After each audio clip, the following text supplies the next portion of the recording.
Hey everybody, my name is Jim Farmer. I'm the festival director of Out on Film. Thanks for joining us this year. This is our 34th year of presenting stories for, by, and about our community and its allies. This, however, is our first hybrid festival, meaning that we have screenings in theater. We also have screenings virtual as well.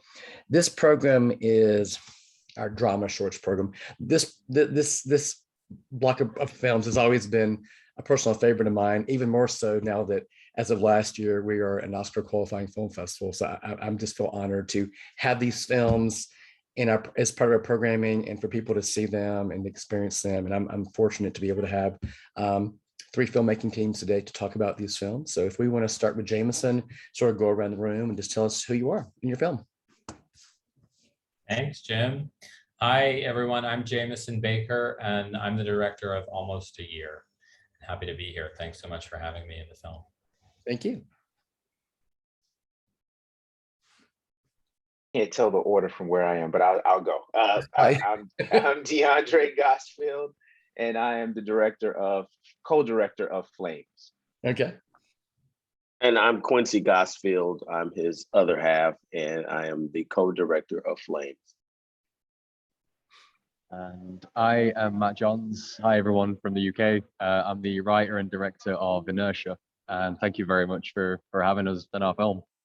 Thank you so much. If you all just basically in the same order you just went, just tell us a little bit. I mean, more than likely, people will have watched your films by the time they watch the Q&A, but just in case, just tell us a little bit about your film and, when you made it and how long it took. We'll start again with Jameson. Sure. So Almost a Year tells the story of three different New Yorkers during the pandemic. It's a little bit of a slice of life story. Mm-hmm. We shot it over 2 days in February of this past year. We shot on location and had a really wonderful experience being able to shoot both inside and outside in New York City during the pandemic. It was just sort of the tail end of the kind of pre-vaccine time. So it was a really unique production experience, and we spent about a month in pre-production and about a month in post. So all in all, about 2.5 months process. Okay. Thank you. Quincy and Deondray? Yeah, so Flames is about two childhood friends that go to pregame before one of their graduation celebrations, and a lot of stuff comes out over this time they have together before the company gets there, and a lot of unresolved issues kind of get addressed. We shot it over 3 days here in Atlanta, Georgia, actually at the Stark cabin from Avengers fame. And I think we were in pre-production about a month and post about a month. And it was part of the Rising Voices initiative, Lena Waithe's new initiative to get more BIPOC people of color in the studio system, so to speak. So it was a part of a competitive initiative that we were accepted into and given a stipend to make the film. Okay. Quincy, did you want to add any more? No, that was it. Okay, great. Okay. And Matt? Cool. So yeah, Inertia was shot in 4 days in and around Manchester in the northwest of England, which is a very what's the word? Temperate climate. So filming outside can be an absolute nightmare. But yeah, it was filmed over quite a few locations. We had a place that doubled up as a school. We had a place that doubled up on the moors and stuff. And basically the film is very much, it's supposed to have a strong sense of place, and it's about a pupil called Rabia and a teacher called Maddie, Maddie goes through a incredibly rare loss.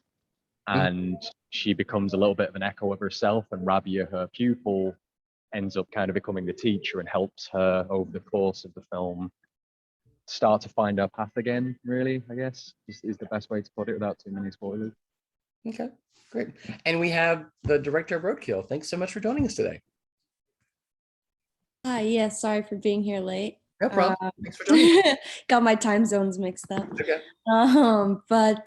Yes, so Roadkill is about a woman who's a roadkill removal worker, and she lives kind of a lonely, solitary life. And then a woman from out of town arrives and her car gets broken down. And Tilly, the main character, has to kind of help her out, and through that they form a little bit of a love affair. Thank you. I was bragging about the program before you joined us about what a remarkable program this is. I mean, 5 extraordinary films, 5 extraordinarily different films. It's such an amazing program. But I wanted to ask you all now: was there any particular inspiration for the film, or how personal were these stories for you all? And again, we'll start with Jameson and sort of go in the same order we went before.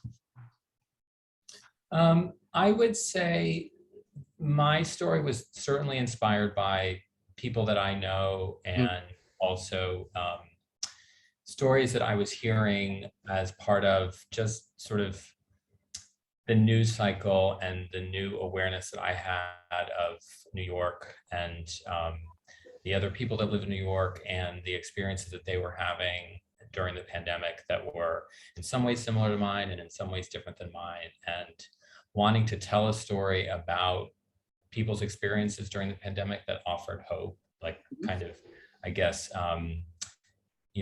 take all of the different stories that I was hearing and come up with one story that was going to offer people a little bit of a light at the end of the tunnel. At the point where my writing partner, Katie, and I were writing our story, it still felt very bleak in New York. We were kind of past the worst of 2020, but kind of going into a really dark, rough, hard winter in the city. And so our story was inspired by kind of the stories we were hearing in the news, with certain elements that were pulled from people that we knew personally. And our intent was really to, again, I guess, tell a story that was going to be hopeful and going to be inspirational and hopefully going to give something to kind of hang on to as a positive experience coming out of the pandemic. Okay. Yeah. Thanks. Okay. Quincy and Deondray?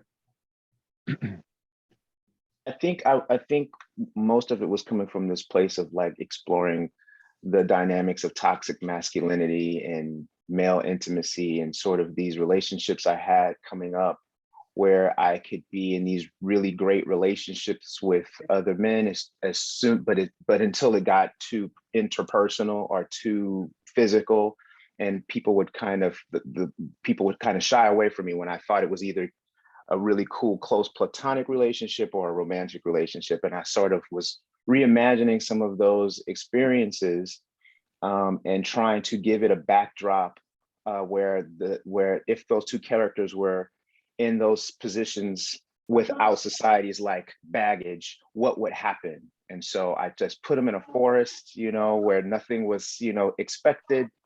It was sort of the Garden of Eden, so to speak, in metaphorical terms. And I put a mushroom in there as the fruit that opened their eyes, and everything else unfolds out of that. So I was just really trying to understand these relationships that I had and trying to give them a different context to see how they would unfold without all of the stuff.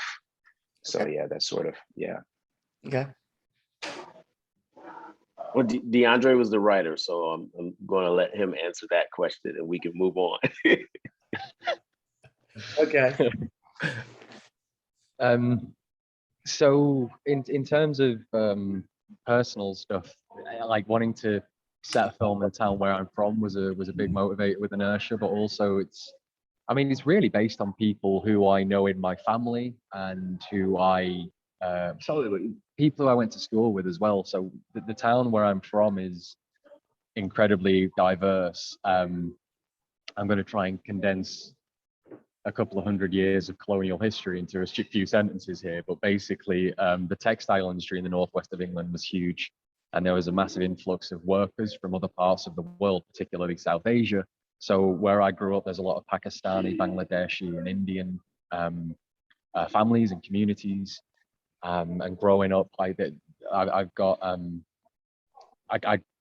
grew up with basically lots of gay people in my family. And Maddie is loosely based on my auntie, Anne, but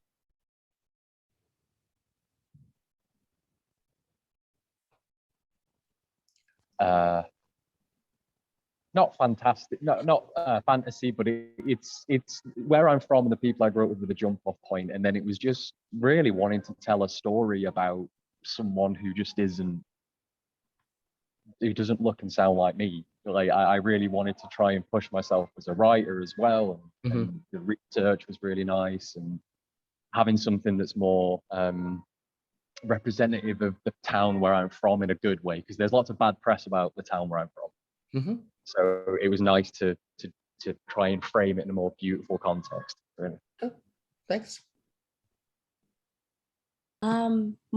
My first idea with Roadkill came because I was curious about, I see dead animals on the side of the road, and I think was thinking, like, whose job is it to remove those? What a sad, lonely job that must be. But also, as I started working on it and developing a character around it, at the point of writing it, I had just moved to New York City to go to school at Columbia. And I had a lot of shame about being from Nebraska. It was like right when Trump was elected. And so I just was feeling very much like I wanted to separate myself from home. And after going back, after living in New York for a while, I started to kind of see, trying to like marry these two parts of me, like my ruralness and my queerness. So I wanted to tell a story about someone who kind of, instead of running away from where she's from, she accepts where she's from and makes a space in it for herself rather than, running away from it, and sees the beauty in it. So that's kind of where it came from. Thank you. Yeah. As filmmakers and storytellers, how important is it for you all to include LGBTQ or diverse voices in your work? We'll start with the same order. All right. Well, I think it's impossible for me not to. And it's funny, I talked quite about this, a version of this question with my cast and my creative team, because, my film doesn't have an overtly queer plot. There isn't a lot of dialogue or story points revolving around any of the characters' gender identity or sexuality. However, I did cast a trans actor as the lead in my story, and there were certain points during production where I found myself really needing to highlight what I thought of as, essential visual elements of the story that in post-production I discovered, working with an editor who's also queer, were really representative of certain queer iconography that, some people maybe wouldn't pick up on if they weren't familiar with it or if they weren't inclined to identify it. And so I guess to me, that whole experience of just, finding those visual motifs in production, putting them together in post and discussing them with my editor, really kind of drove home this idea to me that, I think for me, because I am a queer person, it's, any story I tell is going to be queer to a certain extent, whether, I've written it as an overtly queer story or not, it is queer. So, so I think, yes, the short answer to your question is yes. It is a queer story. Thank you. I'll let Quincy go with this for this one. Well, I think I could add to, what Jameson said, and it is that I am both a queer person of color, being Black and being gay. And there having been a time early on in the industry where those stories were not stories that got made, neither, especially being in an intersection and being a part of an intersection of two communities And I remember when we first began writing, directing, we noticed that there was something missing in between. So we saw lots of films that were about African Americans, and then we saw lots of films that were about queer people, but all the queer people in the films were white, and all the Black people in the Black films were straight. And so we got what we could get from both ends, but we never saw ourselves reflected. And so it became important for us to tell those stories because they were missing. And I'm happy to say that they're not missing any longer. But again, it's just refreshing to know that we can tell those stories. And so it's so much about our lives that haven't been explored. And I feel like that is our responsibility to tell those stories. Okay. In regards to my filmmaking in general, and particularly in the case with Inertia, yeah, I mean, that there are lots of films made by or about or promoted by white straight blokes who look and sound a little bit like me. Having grown up in a community that was incredibly diverse, having grown up with gay people in my family, it was always a non-issue for us.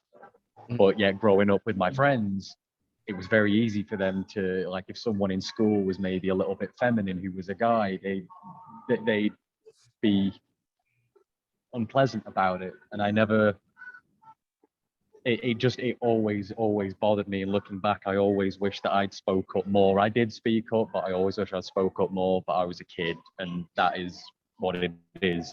Like what Jameson said before as well, actually, where there's a queer relationship in Inertia, but the film doesn't necessarily make a big deal out of it. It's part of the landscape.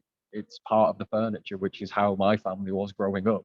It was okay to go over to see my Auntie Anne and my Auntie Kath, or to see my Uncle David and his partner, and it was just what it was. It was family. So it was really easy in terms of script writing here. And I'm not saying that there's also a certain sense of, like, I don't know if I have the right to really dive into and make a film that I'm writing and directing that does take a deeper dive and a more in-depth look at queer issues as well. Like, I think that I'd like to collaborate with a queer writer in some form as a writing partnership, whether they completely write it alone or whether we collaborate in that way. Before really taking a deep dive into some of the more issues-based stuff around telling or representing queer stories as well. But yeah, I really looked at this in a way where I grew up, where these relationships were part of the norm. So, but I hope that is also kind of I hope that that's okay. I hope that that's an all right thing to do as a filmmaker, and we try to be as sensitive as we could. Okay, thanks. I don't know how much I can add that hasn't already been said, but I guess, yeah, I for me, it's just kind of like what Jameson said. Since I'm queer, it's everything I do is a little queer. But I try to also, like, just outside of the actual story itself, but I try to make the experience as diverse as possible as well. Hiring people from all over to be a part of my sets and to review my script, and not just because it's helpful, but I think it makes everything more interesting, and the more, like, diverse the creation of the film is, the more people you're going to be able to touch with it, which is ultimately my goal as a filmmaker, is to connect as many people as possible to each other and to my work. So yeah, I think it's the best way to make films. Okay, thank you. So final question, where are you all right now in your film festival run, and what's next for each of your films? I would say mid-festival one, I hope, with almost a year. so happy that it's able to be part of Out on Film, and that hopefully some audiences down in Atlanta and around the country will be able to enjoy it who may not have been able to otherwise. We're going to have our European premiere at the Hamburg International Queer Film Festival later this month. So any folks who might be seeing this in Europe and are curious to stream the film, you can check it out there in Hamburg. And hoping it will be able to participate in some other US-based festivals and maybe even some other international festivals later this year. Yeah, so Flames is in its very early run. I think Out on Film is only its second screening. It premiered at Tribeca this summer and is playing now here. And it's a little complicated because the program we're in, we have to get a lot of permission before we can submit. So it's kind of slows the process down, but it is also, and people don't seem to mind it, it is also streaming on Amazon Prime as part of this initiative.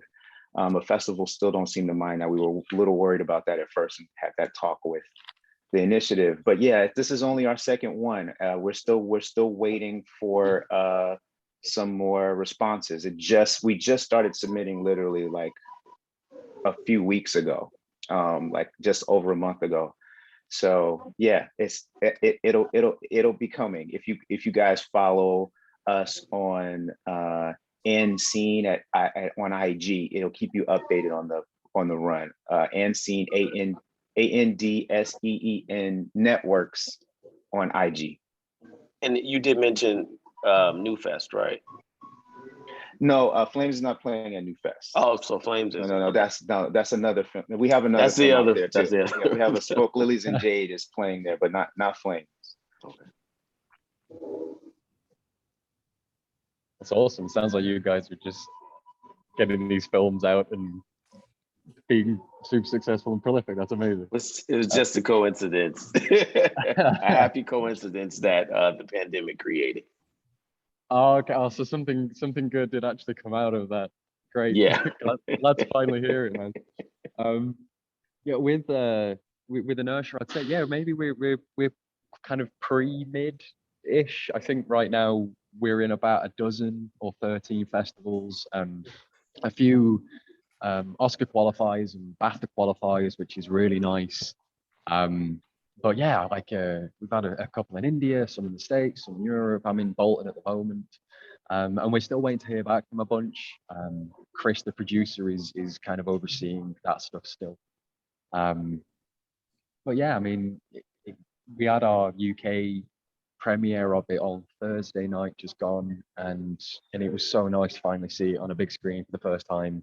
You know, since again pandemic, festivals in our country were running and stuff, so getting to finally see it on a big screen with some of the cast and crew was really, really nice. And a lot of people put a lot of hard work into the film. So yeah, he's feeling like it's starting to pay off now again. Roadkill's kind of at the end of its festival circuit, I would say. But it's been screening at festivals for about a year now. And it's been great. It's been so wonderful to just kind of, especially now toward the end, actually get to go to screenings and see people's reactions and whatnot, and hear people's reactions in an actual audience. But I'm working on a feature version of the script, so that's kind of what's next for this one. So yeah, so I'm very excited. Nice. Cool. The program is drama shorts. It is an extraordinary program. It's our Oscar qualifying category. I'm so excited about that as well. And I, like all of our programmers, will be seeing it on a screen today for the first time. And I cannot wait to just sort of put everything aside and be a film patron. It's like I'm not a festival director and I'm watching this program. So come back to me in an hour and a half when this program is over. But I'm so excited to see this on the screen and share it with our patrons, both in person and virtual. I can't thank you all enough for making this. I'm so excited about this program. I'm so excited about you all joining us today. Thank you all again for this. And we wish you all continued luck in the future. Thank you, thank Jim. you so much. Out Yeah, on Jim. Film. Thank you all so ATL much. Georgia. Woo woo, ATL. Thank you all very Thank much. you so much, Jim. And Thanks thanks meeting you guys. Thanks. Yeah, all lovely of to meet you guys too. Best of luck with the rest of your films. I know that, I mean, individually, I know we're a little, things are just moving really fast the last, 2 weeks or so, but I mean, I hope you all have the chance to watch each other's films. If not, I'll certainly get you all passes or do whatever to make sure, but these are just, they're 5. Thank you. Yeah, I would love to see them. Okay, Yeah, great. We'll be in person Congratulations. today. We'll be there today. Thank you all so very much. Great. Great. Have a great day, guys. Thanks so Bye. much. Thank you. Bye-bye.